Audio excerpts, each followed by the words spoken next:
No man can say. But one fact is certain. Mankind stands at the crucial crossroads of history, the threshold of a new era, the atomic age. For the people of the West, skilled in the uses of science and technology, the atomic age is profoundly significant. Across a continent enormous in its agricultural potential, Americans have drawn from the earth a rich cities, have reared towers into the sky, have spun intricate networks of highways across the land. By the application of science, industry has grown increasingly productive, making possible a good way of life. With assurance, Americans look with an abiding faith to the future. For many, citizen and scientist alike, atomic energy means the promise of a more abundant life. But for many another, the atom is a threat, an evil promise, the paralyzing panic of our time. Thus, to answer the perplexing question of the atom and its implications, the people have turned their attention to the forum of public affairs, have sought to search out realities, to find the facts, or to listen to men of science, like Dr. Jeremiah Morley, famed geologist, the embattled founder of the now defunct Society to Save Civilization. It was Morley who told a Los Angeles audience that a series of atomic explosions, either accidental or deliberate, could set off a chain reaction to annihilate every man, woman, and child on the face of the earth. It could cause the death of every living thing. In a gloomy report, Morley took a dim view of history, recalled the tragically repetitious story, the decline and fall of all past civilizations. Said Morley, modern civilization could, by the phenomenon of atomic fission, be brought to dust and ashes. For example, if an A-bomb were detonated at the Empire State Building, the area of total destruction would cover an area of 2 miles. Now, since the A-bomb is already obsolete, consider the area of total destruction of an H-bomb. Science has promised us bombs 1,000 times more powerful, poisoning with radioactivity all the air and water of this earth. This could mean not only the end of our own civilization, but the very possibility of any future civilization. What are we going to do about it? I'll tell you what I am going to do about it. I have a plan to preserve human life on this planet. I hope you will join with me in carrying it out.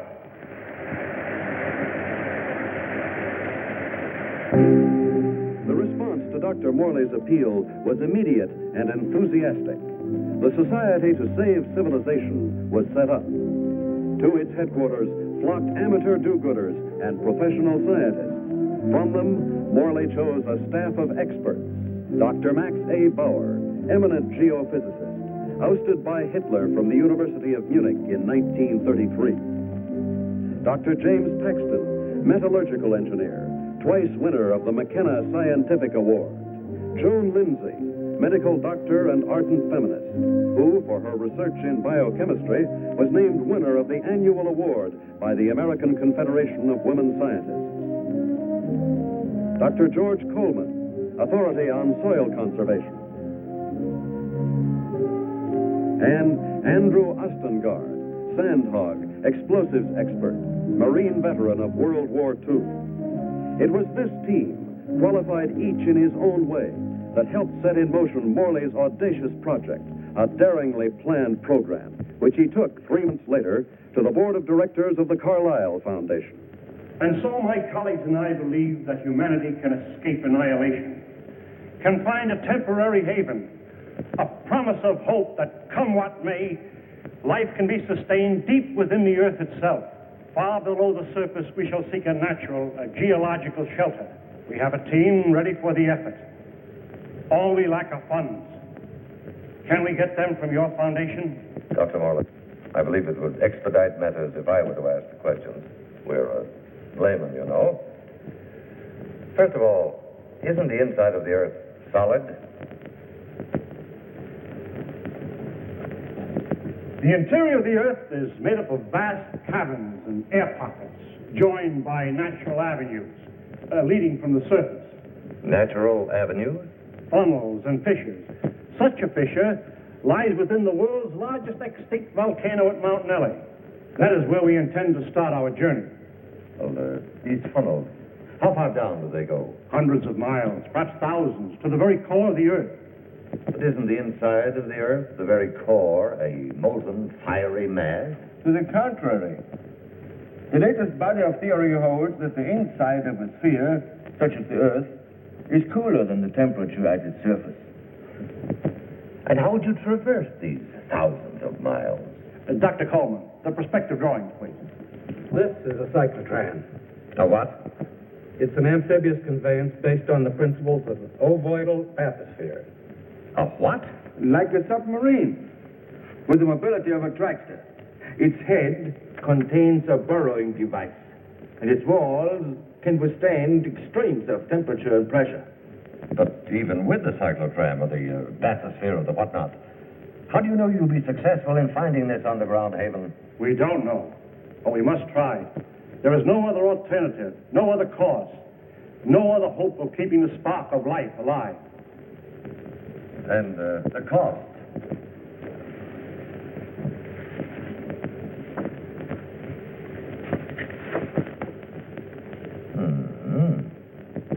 That's a lot of money, Dr. Morley. Well, surely you don't expect... But we do. I know you and your committee mean well. Mean well? Next you'll be calling a starry-eyed idealist. Dr. Lindsay, you're out of order. The whole world is out of order. And I suppose you and your associates can set it right? We couldn't have said it wrong if we tried. The appropriation was denied. To carry on his work, Dr. Morley issued repeated appeals to the members of the organization. It failed. And so, last week, the Society to Save Civilization was itself extinct. And one of its leaders, Professor Jeremiah Morley and his enthusiastic colleagues. Where were they headed after a year of devotion to a lost but spectacular cause? To newsreel reporters, Dr. Morley had only this to say. We have no plans. We have no hope.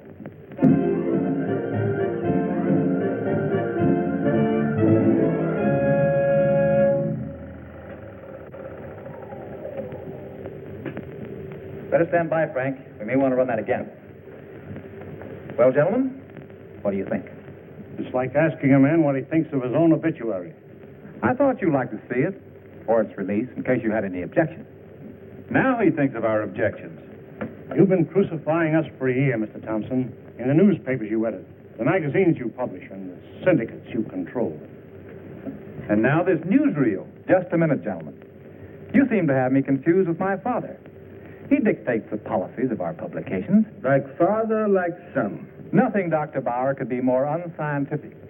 As a matter of fact, my father and I never see eye to eye on anything. So he's the villain of the piece and you are the hero. Quite the contrary. My father has all the virtues of our society. He makes the money, I spend it. It's a large occupation. Oh, I have no occupation. I'm You wouldn't. That idea of yours, Dr. Morley, about exploring the inside of the Earth. You know, I'd like to try that, just for the kicks. I'm sure you wouldn't find it very exciting. Oh, I don't know. Gentlemen, I came here tonight with a proposition. I have some money of my own. I would like to finance your project. Are you serious? Sit down, my boy. There's one stipulation, however. I go with you. And what could you do? I'm afraid you don't realize what you'd be up against. Going 1,000 miles inside the Earth. Just to satisfy a whim? Gentlemen, you act as if the fate of humanity hung upon you granting me this whim.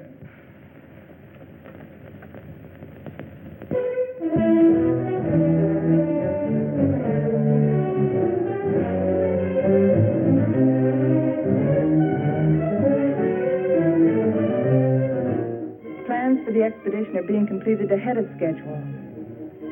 And Morley is pleased with our progress. The cyclotram nears completion.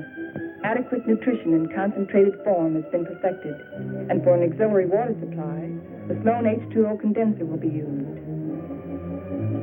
By the study of our laboratory animals in a new environment, we expect to gather important scientific data. At last, the cyclotram is ready to be loaded aboard the SS Aurora.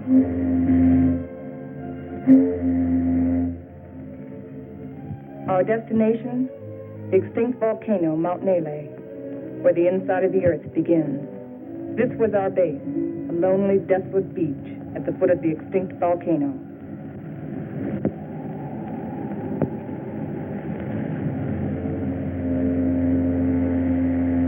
Well, let's go.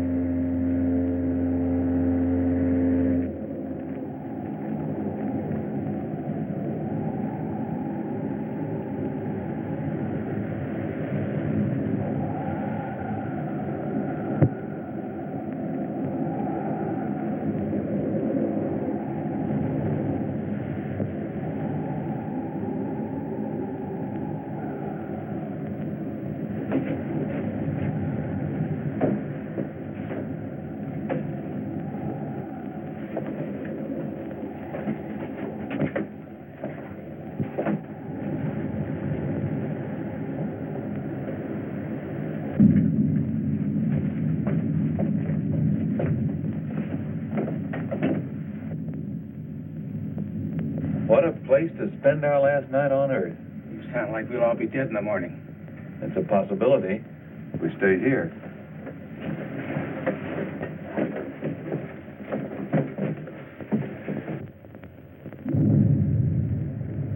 Andy, take the controls.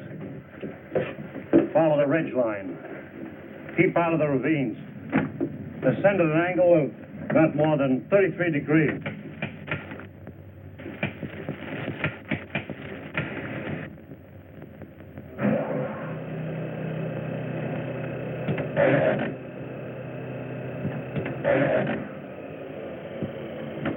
Something's wrong.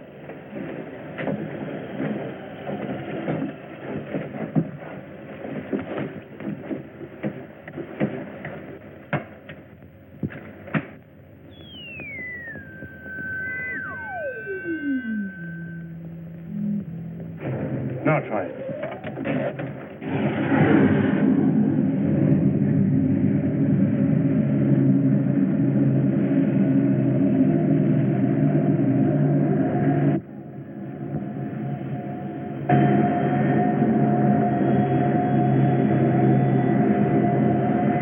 Sustain 2,000 RPM. Follow our chart plan, R4. Check.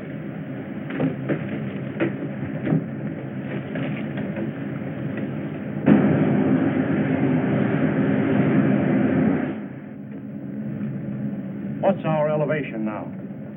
Approaching 6,300 feet. Angle of ascent, 19 degrees. Speed constant, 2,100 RPM.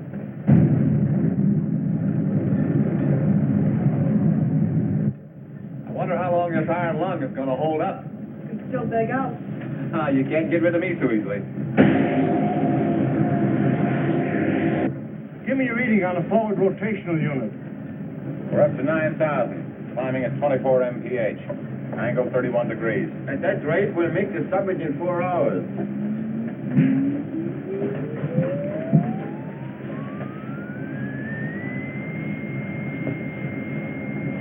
Dr. Morse, we are meeting some unstable isotopes. Increase the lateral units in 12,000. Say, this is getting rough.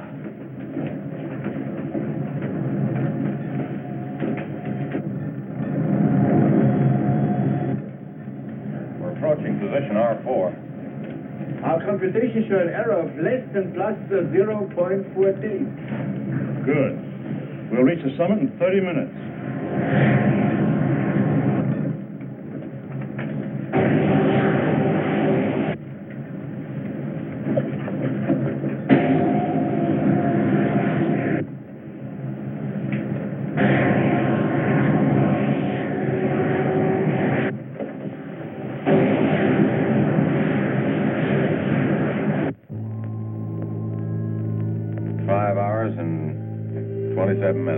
Excellent.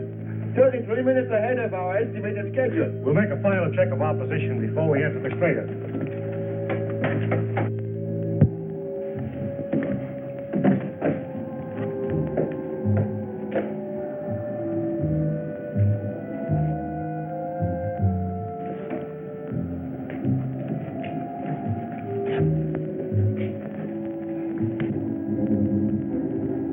Sure glad the professor picked this volcano for our expedition. Maybe this one could come to life, too. No, not a chance.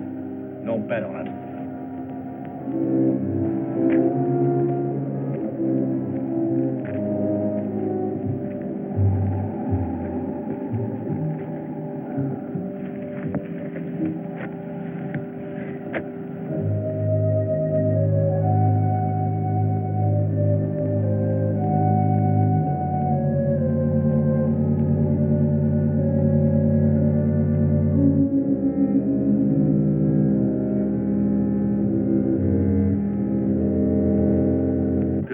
There's no reason for us to wait till dawn. We'll proceed into the crater now.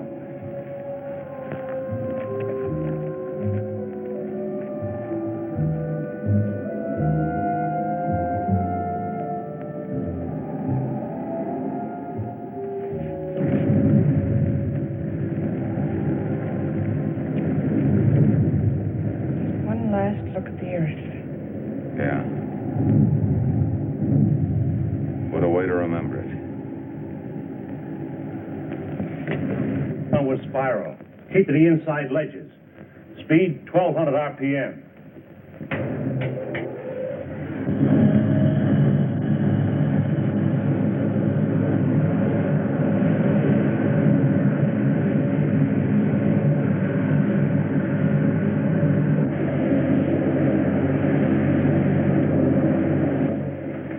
Brother, it's really black out there.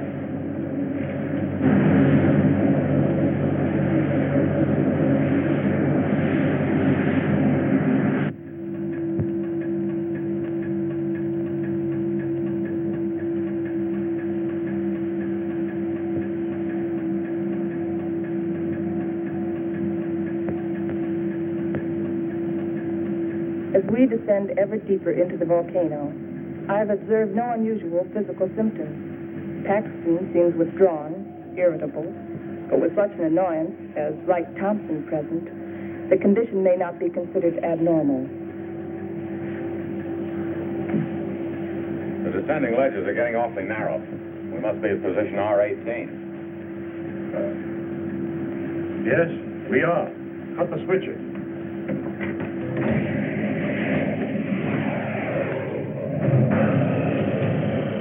We'll be doing some hiking now. Better have some breakfast.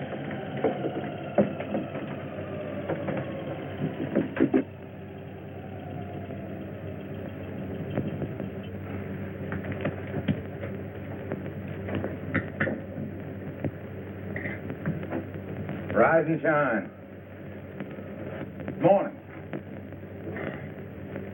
How can you tell? Reserved. Breakfast.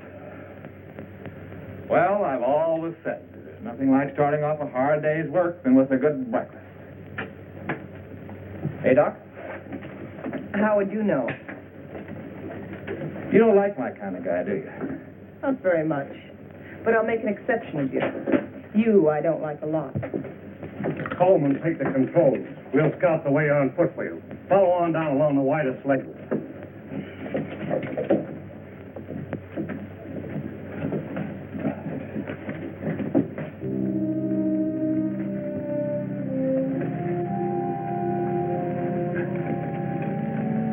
Watch that, it's loose. What's the matter? I don't like it. What did you expect in here? A Garden of Eden? I'm not talking about volcanoes. I mean Wright Thompson. He doesn't belong here. None of us belongs here. We're doing what has to be done. He doesn't feel that responsibility. He's just a useless piece of excess baggage, a selfish thrill seeker. But without him, there'd be no expedition. Pardon me.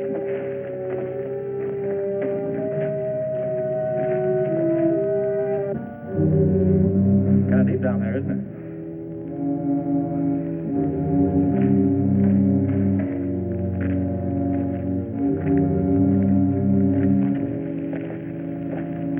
Nice friendly bunch, those scientists. Oh, what's your trouble? Oh, nothing, but don't they ever talk? Not unless they got something to say. That's the way it is with smart people. Maybe they're not so smart. Maybe they don't know what they're doing down here. Listen, Buster. Each one of them has taught us more colleges than you flunked out of. So what are you doing down here among all those brains? I managed to make myself useful. It might be well if you did the same thing. Doing what? This.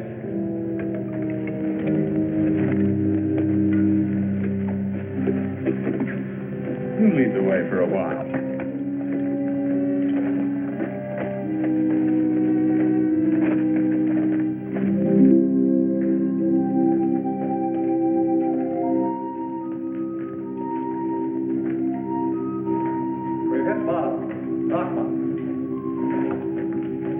Hello, Coleman. Coleman, come in. Go ahead. We reached the end of the channel. Establish our position.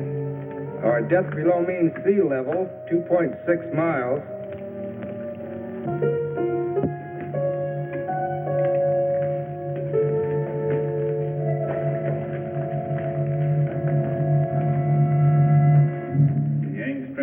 Underground Geological Expedition reached this point June 12, 1938, and was unable to proceed further. Why anyone who follows us should want to go further, we do not know, but we assume that they have good reason for doing so. Good luck. Bangstrom were living today. He'd know the reason. The world has changed since 1938. The world has changed since yesterday. We better get to work.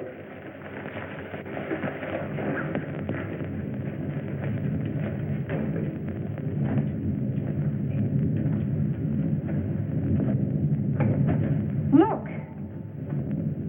That's pressure from the other volcano. We'll have to work this side.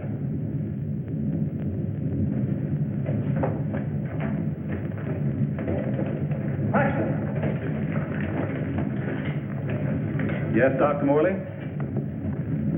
Start making density readings on that wall over there. Yes, sir.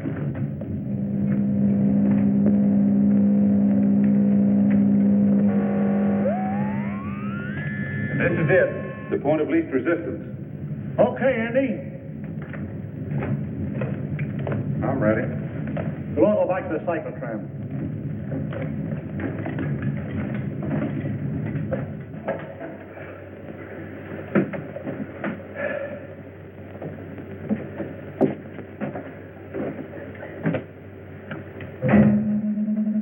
Fuses 1 and 2 set.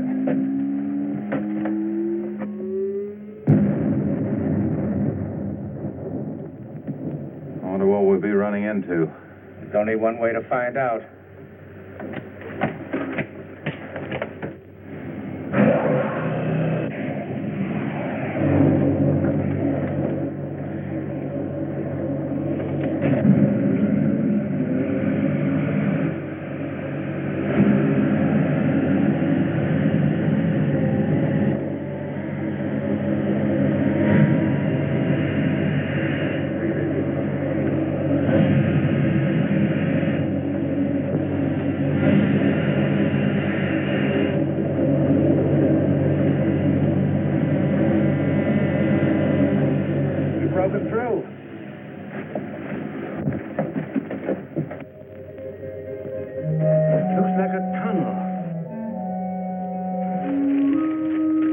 So far, so good.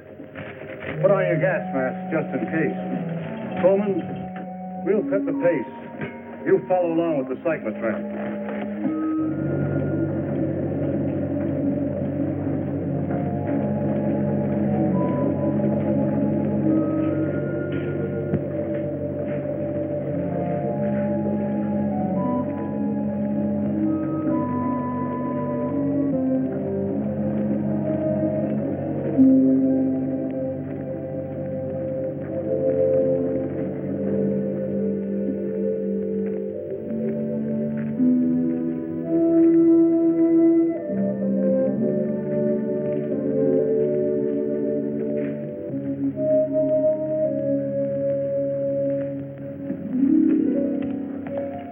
The air is fresh and clear. You can take your masks off. Pressure seems normal.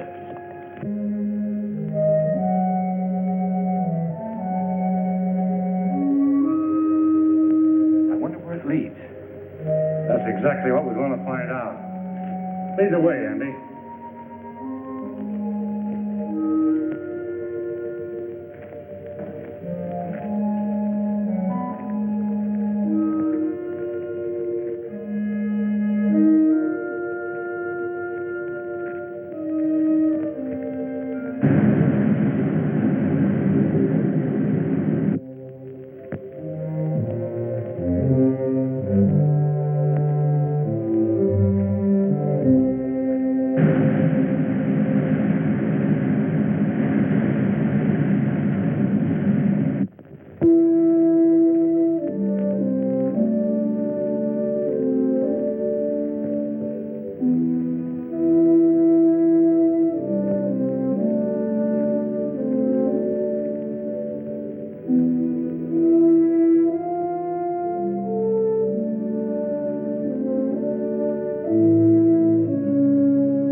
How did it all happen? Long time ago. The earth above was covered with water. And when the sea vanished, it left great limestone deposits behind. Was all this limestone? Yes. And then the water gathered in underground streams and carved out the soft limestone. Drop by drop, year by year, the water dissolved the stone. Each drop carried a tiny particle of sediment. That's what formed these columns. About an inch every 1,000 years. Well, how long did this whole process take? About 200 million years. Hello, Coleman. Coleman, bring up the tram. We'll proceed from here.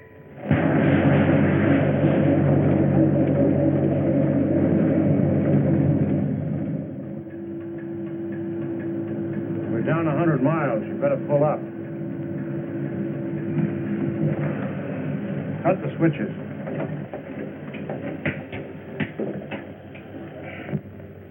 Funny. When we first got here, I felt a sort of exaltation. Now I feel depressed. I don't know why. The oxygen content is adequate. I know. But I too feel suffocated. Maybe it's the unreality of this place.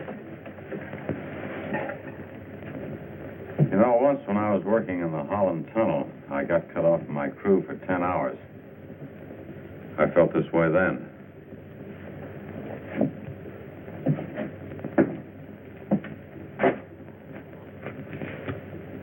I think I know what it is. It's loneliness. It's a feeling of a person away from people. I felt it on the top of a mountain in Tibet, in a jungle, and on the Arabian desert. It's like the last cord tying you with humanity has been cut. It's more than that. People have dignity only in relation to many other people. Alone, a man is as useless as any rock out there. No, you're both talking nonsense. Nature doesn't influence man. Man influences nature. One man, one strong man, can change nature. Oh, you're wrong, Dr. Paxton. It isn't one man. It's many men working together. Right, teacher? Men together are no more than sheep. One man standing alone leads the way. Then the sheep follow. Please, gentlemen. Well, I'm embarrassed for all of you who call yourselves scientists. Swayed by a self-indulgent young fool. I'm going ahead. I hope that by the time you catch up with me, the atmosphere will have cleared the cobwebs from your brains.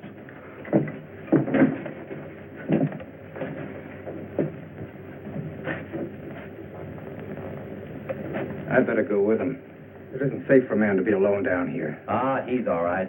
He's the leader type. I'll go with them anyway. There wouldn't be leaders if there weren't sheep like me to be led.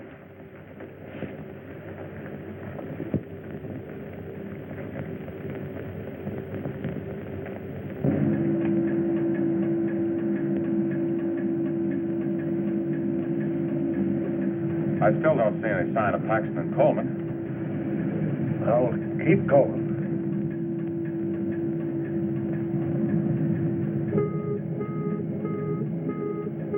Gas!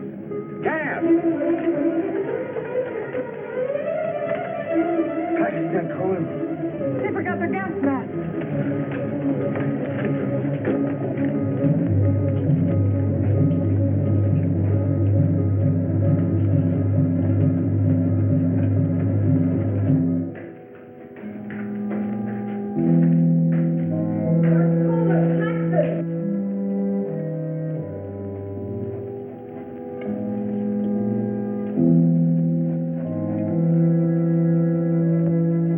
There they are!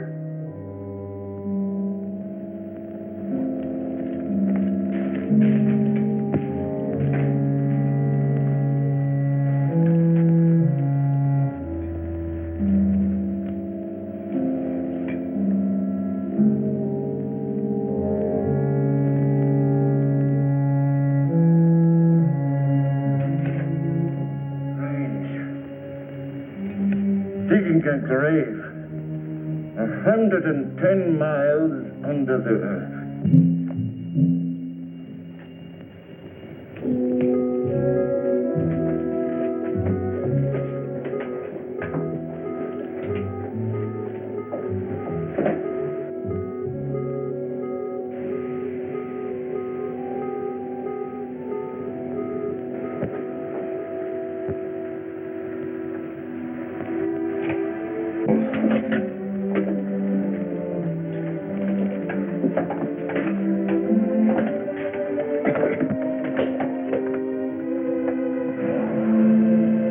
Must go on.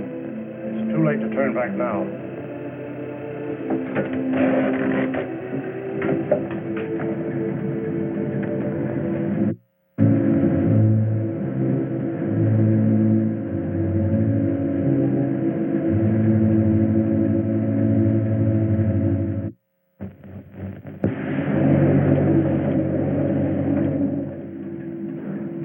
No.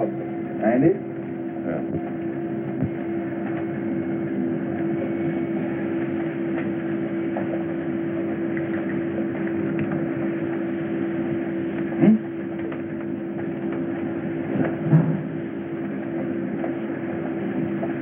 All right, now I'd give $1,000 for a good hamburger. And another 1,000 for onion sauce.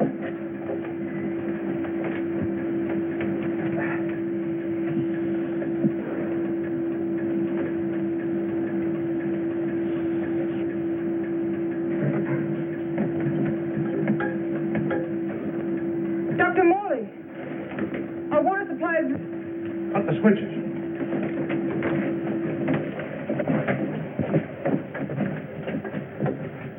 Polluted by the gas fumes. Yeah, somebody left it open. Back there just before Paxton and Coleman took off. I guess I forgot to close it. It was an accident. An accident? We may never find water again. Now I suppose you'd give $1,000 for a glass of that. Andy, there's a job to be done. We've got to find water fast, and in this area. Yeah, I know. We got about a chance in 1,000 of finding it.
thing like this is enough to drive a man stir crazy.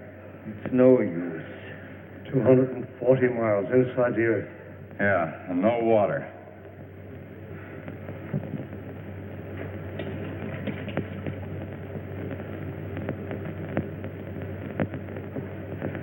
Here.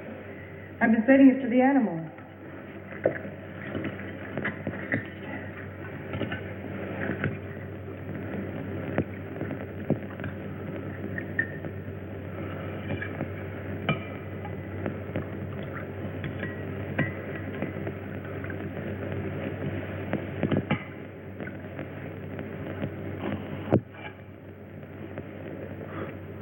Go ahead. Enjoy yourself.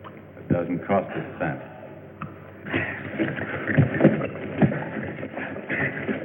Stop it! Andy! This is ridiculous. We have something larger at stake than your personal petty feuding. Now, you two can come with us or stay here and kill each other. I'm going after the cyclotron. Never mind. I'll go get it.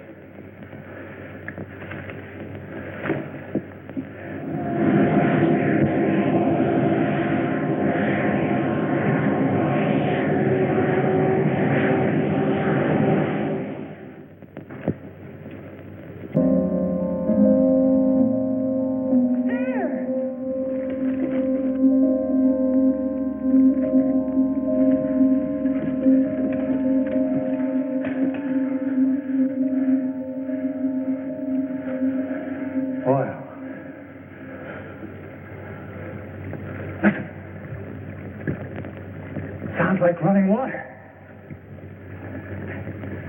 But where is it coming from? It's behind the wall.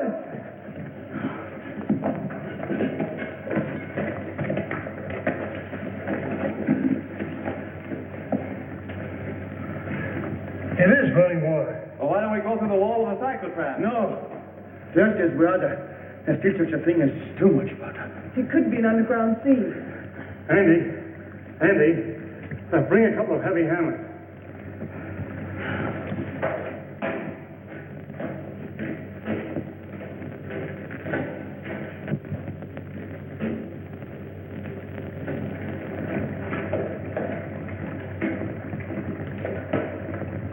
What's up, Professor? We think there's water behind that wall. Try breaking it in. Sure.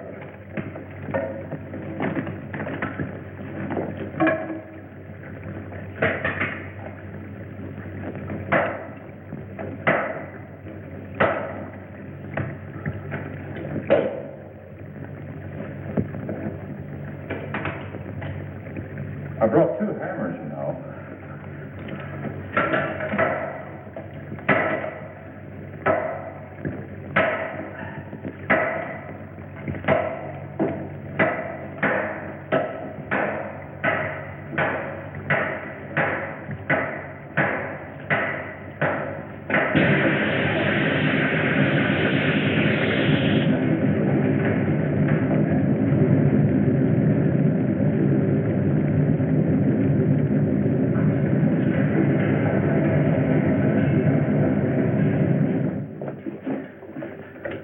Come in here. Let's take care of that arm.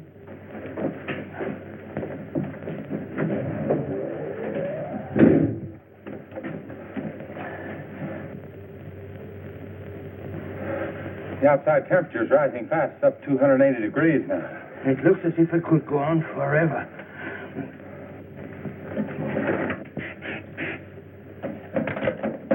Hold it out there.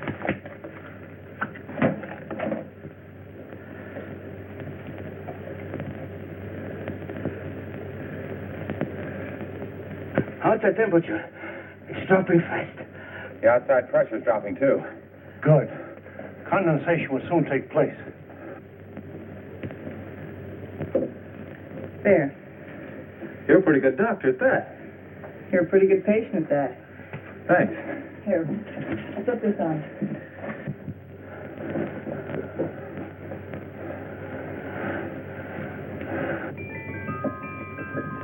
There's water. Look. Look at it. There's water.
Are you all right?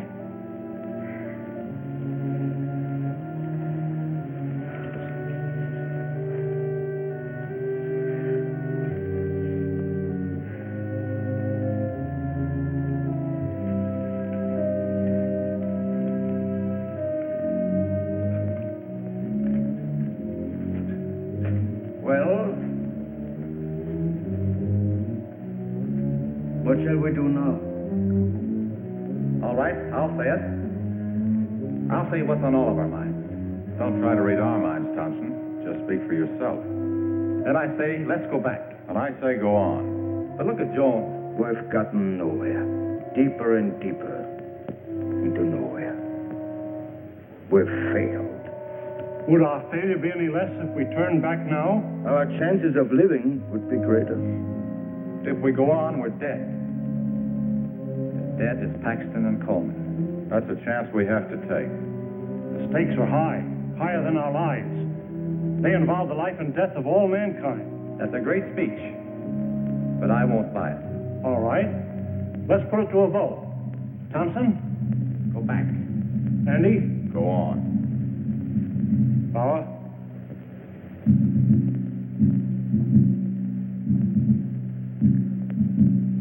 Go back. Go on. Seems to be a deadlock. I suppose none of us would like to reconsider? Doesn't woman suffrage count here? What do you say, Jones? I say go on, and let's not waste any more time about it.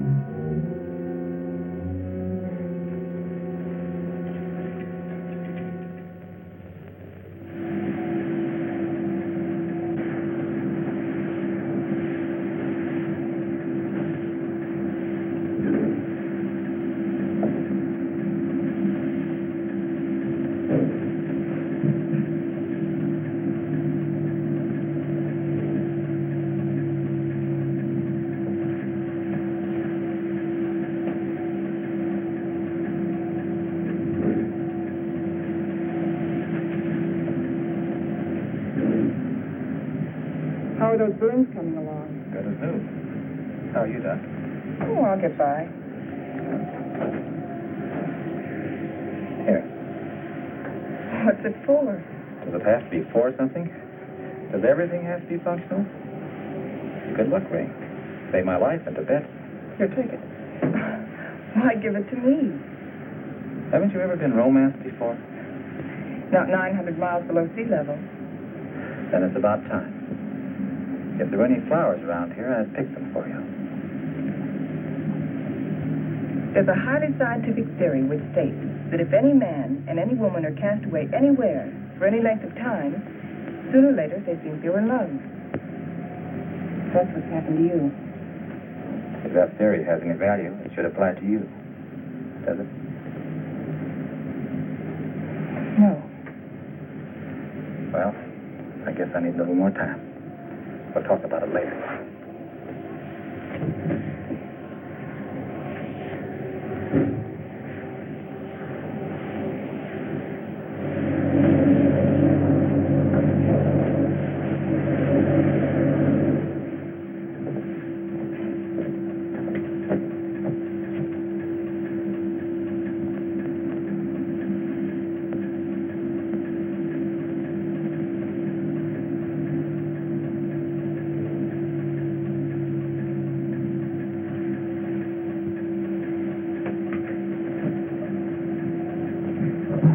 Hey, how about pulling this jalopy level for a minute? Just long enough for us to get out of these straitjackets and stretch.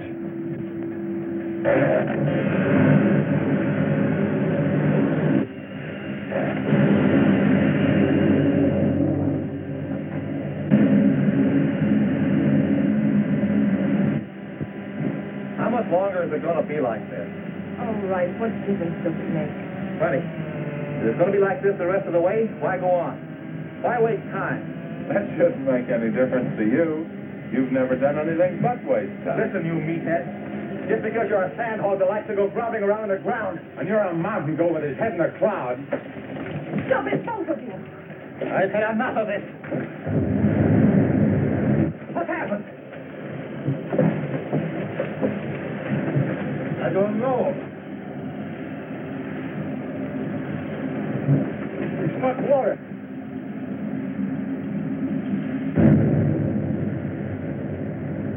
We are out of it.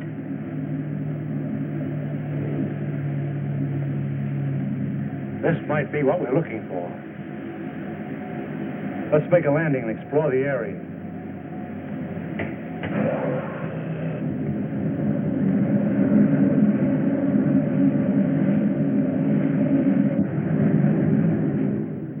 It's got a high calcium content, but it's drinkable. Hey! Look what I found.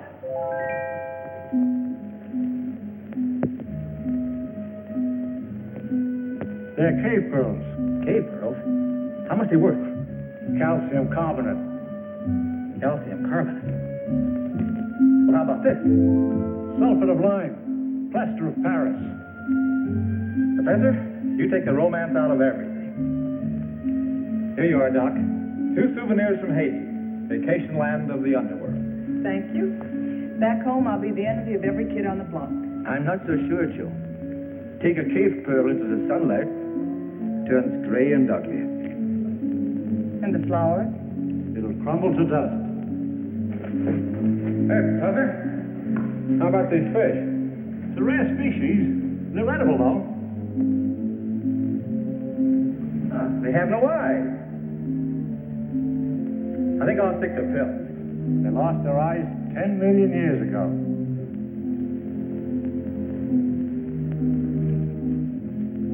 What kind of a place is this? Flowers that crumble to dust in your hand. Stones that look like pearls. Fish without eyes. Nature sure a practical joker. I suppose you could have done better? 10 million years? I couldn't have done worse. Morley believes this is the shelter we've been searching for. A valley of shadows, where life can be sustained. A shelter for humanity. And yet our morale is very low. What do we want? A ray or two of sunshine? A change of seasons? Starry nights? In this graveyard, Morley thinks We can build a new life right here. You mean this is what we're looking for? You'll get used to it. Well, who wants to get used to it? why don't we go on a little further? But we've come 1,100 miles already. How can you measure what we've been through in miles? I say let's go back or go on. But this is no place. What is your wish?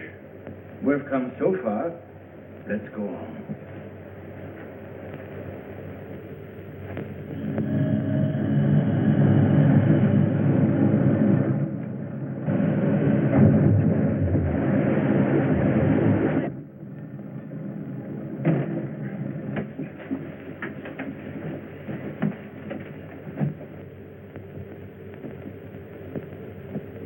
Well? Which way do we go?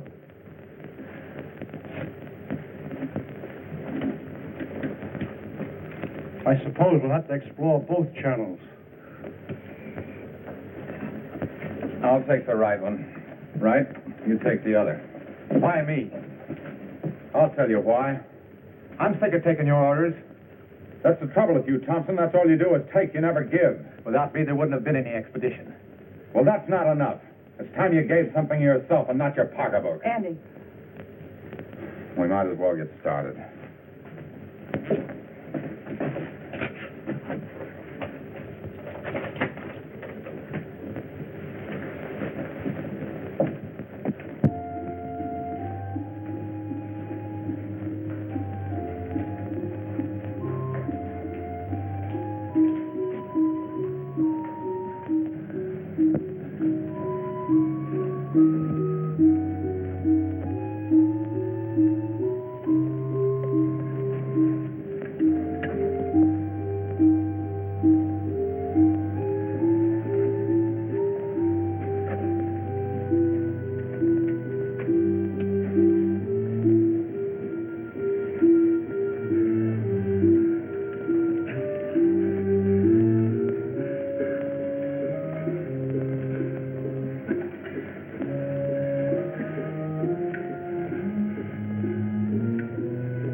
You're supposed to be taking it easy. Try to get some rest.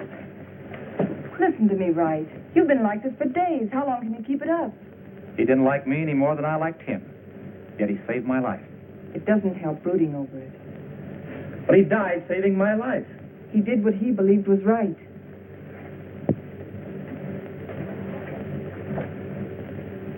My trouble was, I never believed in anything. You can start now.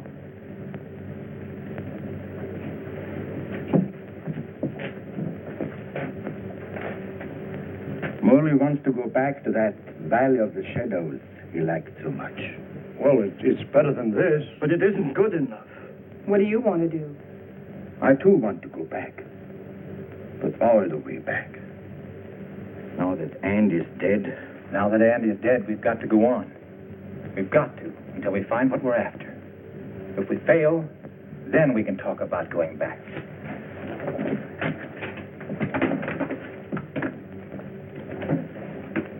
Over there.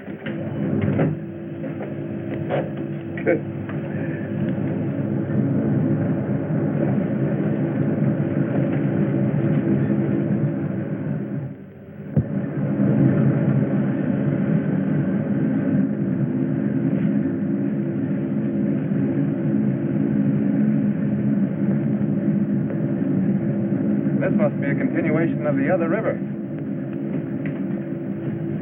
No, I think it's just the seepage from it. Listen. What's that?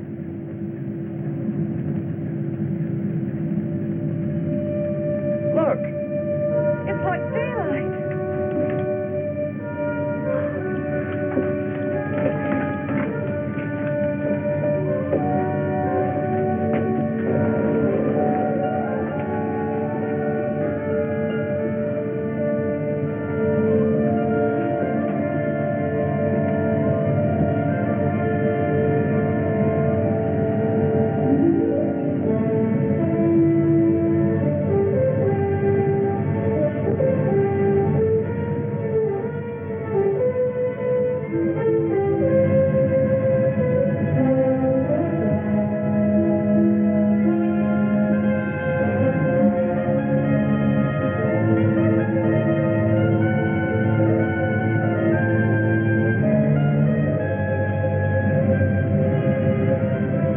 Like a dream after a terrible nightmare. I think we found it.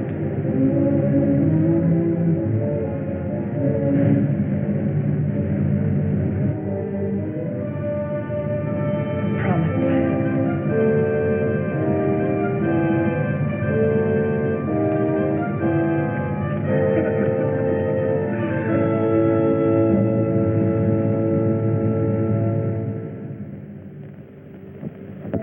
We have discovered a vast and radiant cavern deep within the earth. Along the shores of this incredible cave lies a great underground sea, gathering up the waters of the earth. A strange, sunless light is reflected from the phosphorescent dome.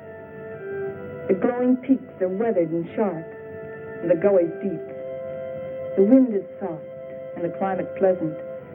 Vapors rise up into the bright dome, forming luminous clouds.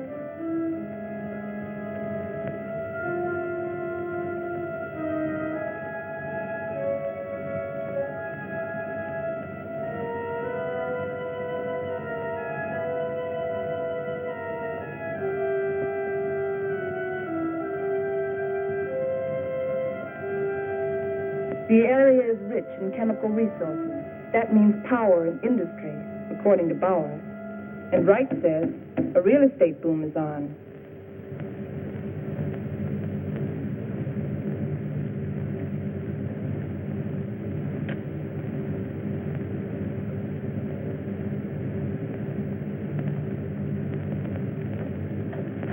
You got a match? Sure.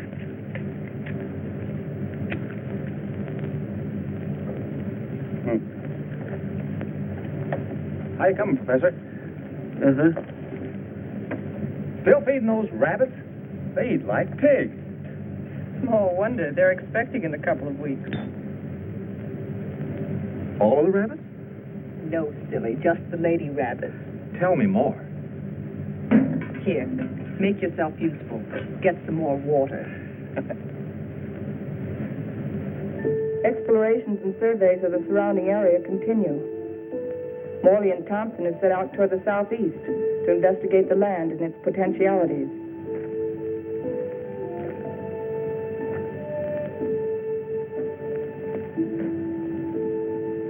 This is a strange kind of sand.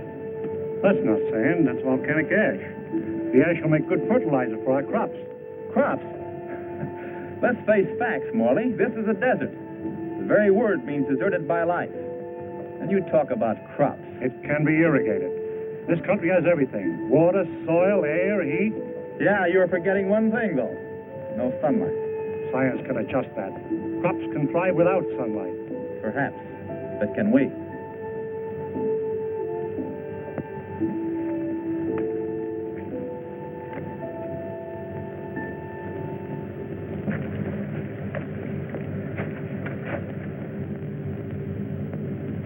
What sort of species is it?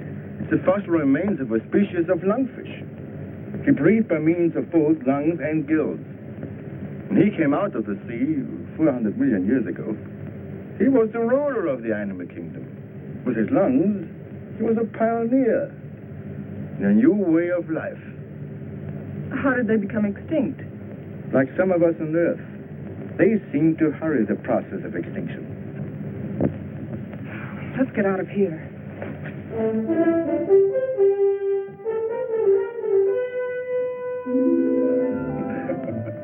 What's the matter? You act like you swallowed a canary for breakfast. This is the day, right? This is what day? The day we're expecting the first litter of rabbits. Well, who's going to pass the cigars around? You apparently don't realize the importance of it. Oh, I'm sorry.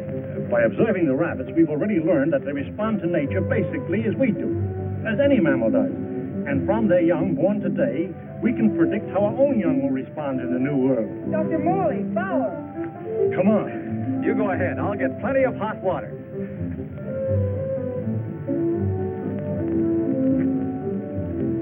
Well, how many boy rabbits and how many girl rabbits, huh? What's the matter?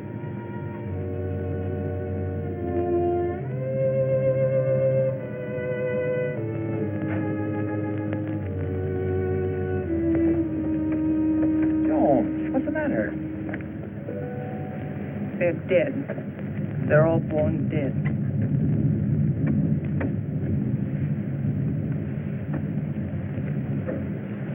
I can't understand it. Why? There must be some cause, some biological reason. We've been searching for causes. Our investigations have been checked, tests rechecked. Examination of genetic tissue proves that all experimental animals born here are sterile.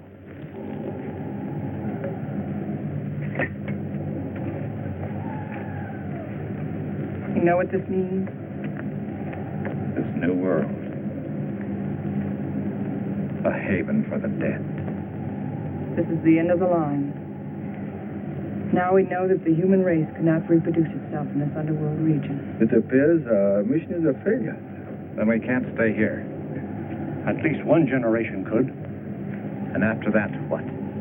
The end of humanity. That I won't accept. Neither can you run away from facts.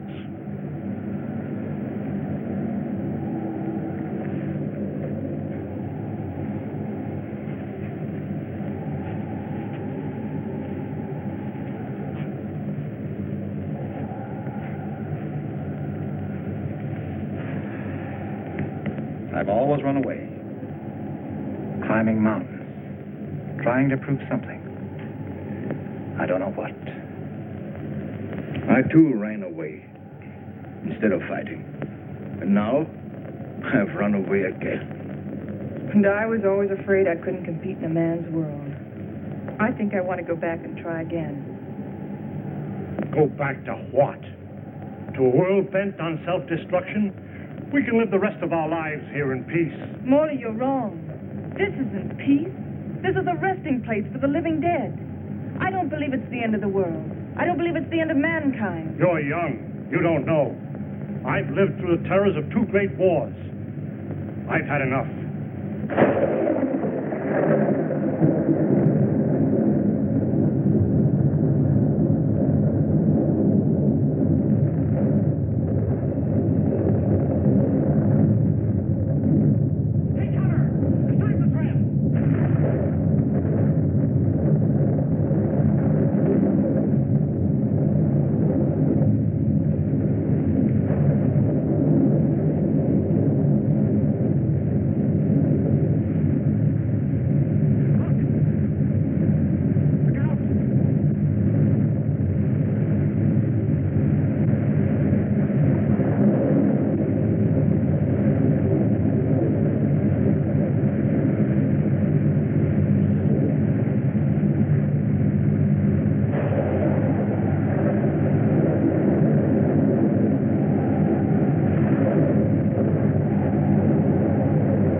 Something's wrong. Something's pulling us down.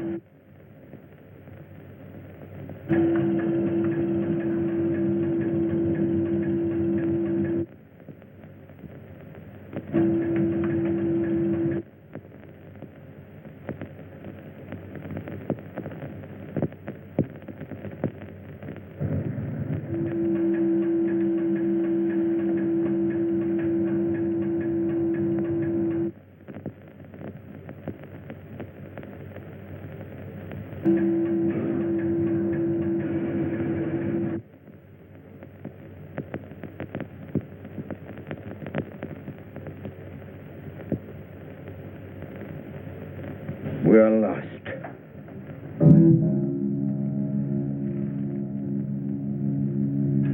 We're in a blind alley.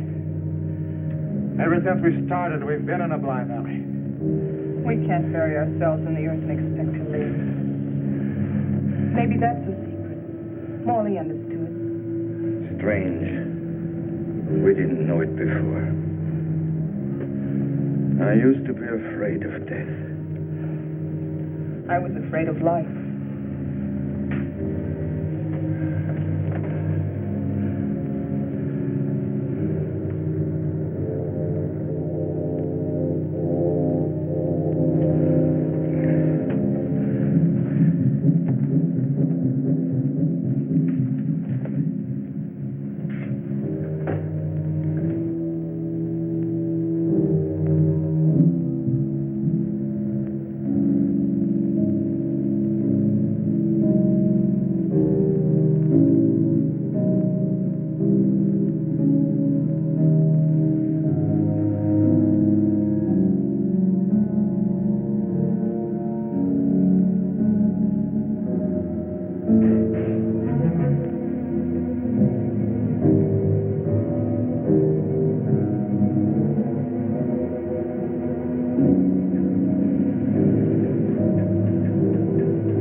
We're above the level of the underground sea. We found a channel to the upper ocean.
On that island. People. I feel like I'll live forever.